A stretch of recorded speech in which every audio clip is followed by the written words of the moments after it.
About 1977, I decided to have a look at the Quran. I never met a Muslim. I lived 100 kilometers from the nearest Muslim. See, what interested me was what non-Muslims said about Muhammad. There are books and books written about Muhammad that tell you, one thing we know for sure about this man, he had an outside source of information. One book I've got says the Quran was written by a committee,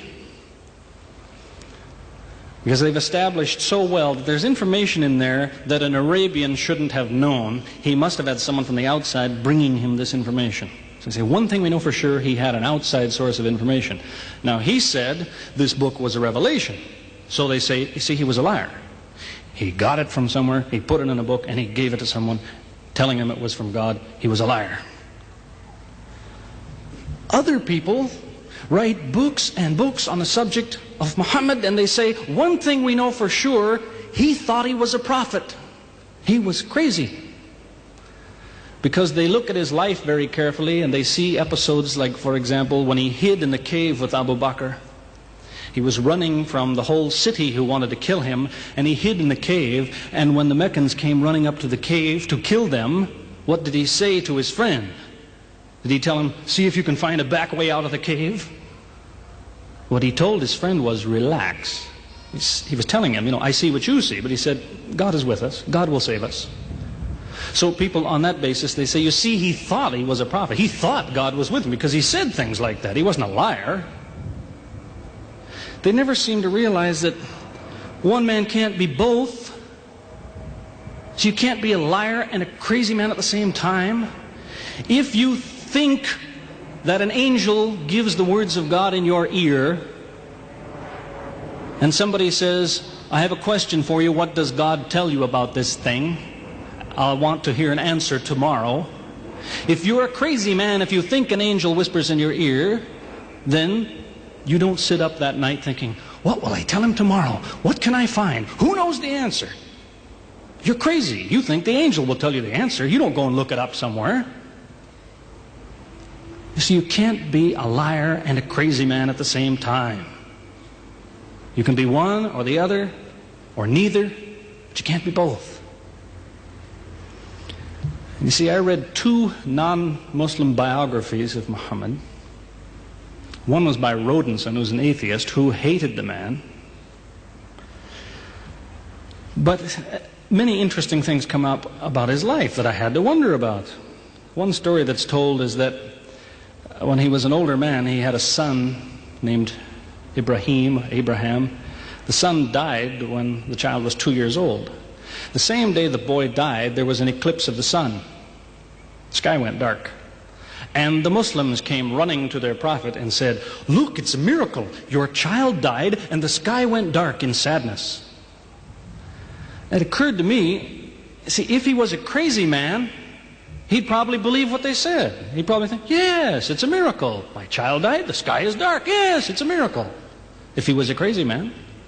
If he was a liar, he would have taken advantage of it. He would have said, yes, right, my child died, the sky is dark, you tell everyone, it proves I'm a prophet.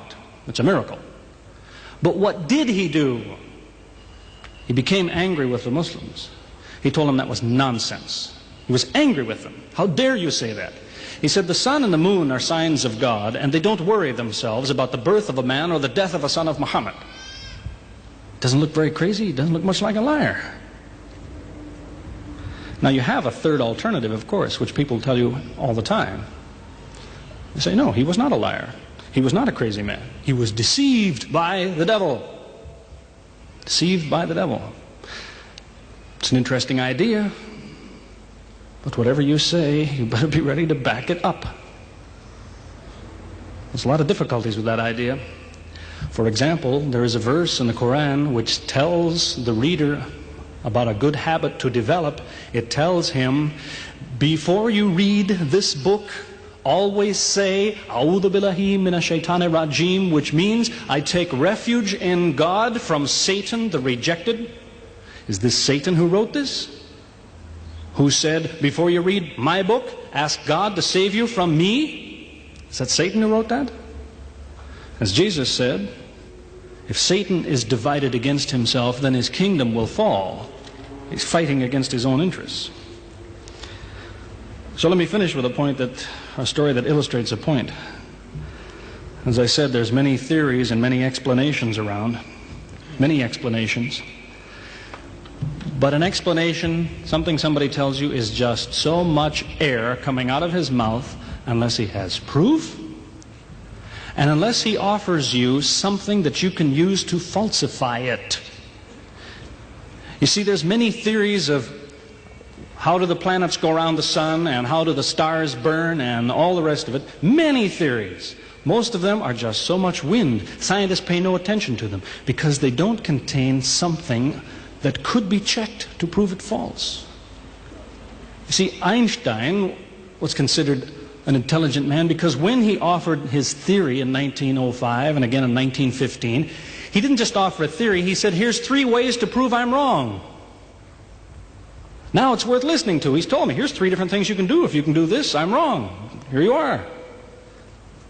Is there anything like that in Christianity? Has the Christian ever said, you want to prove I'm wrong? All you have to do is this. Has he ever done that? The Quran is filled with that kind of thing. Filled with it.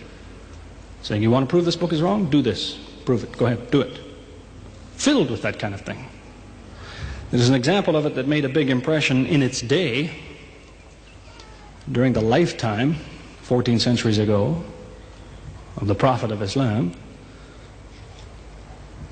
You see, he had an uncle named Abu Lahab. That was his nickname, Abu Lahab. This man hated Muhammad. He hated anything the man said. He used to watch him going through the city, and if he saw him talking to someone, he waited till they split up. He'd go after the man he spoke to and take him and say, what did Muhammad tell you? Whatever it is, it's a lie. Did he tell you day? It's night. Did he say black? It's white. Exact opposite. Whatever he heard the Muslims say, he said the opposite. That was the way his mind worked. There's a little chapter of the Quran called Lahab, and it says about this man that he'll never change. It condemns him to hell, Jahannam. You see, if the man had ever become a Muslim, the Muslims would believe, well, now he's not condemned anymore. You see, for 10 years before Abu Lahab died, that was a part of the Quran. And the Muslims could come to Abu Lahab and say, do you know, it's been revealed to us in our book that you will never be a Muslim. God says you will never be a Muslim. For 10 years they told him that. All he had to do was say, well, your book is wrong. I want to be a Muslim. What do you think of your book now? That's all he had to do. He had 10 years to think about it. And that's the way he was. See, if somebody is your enemy, you don't come to him and say, you want to prove I'm wrong? Here, say this. Come on, say it. If all you have to do is say the words and I'm wrong, you finish me. He never did it. See, this is one of many cases of something that was offered that could have been falsifiable. So it was. As I say, in 1978, after, how long would that be? 15 years of arguing with the church authorities, one place or another, I got the idea.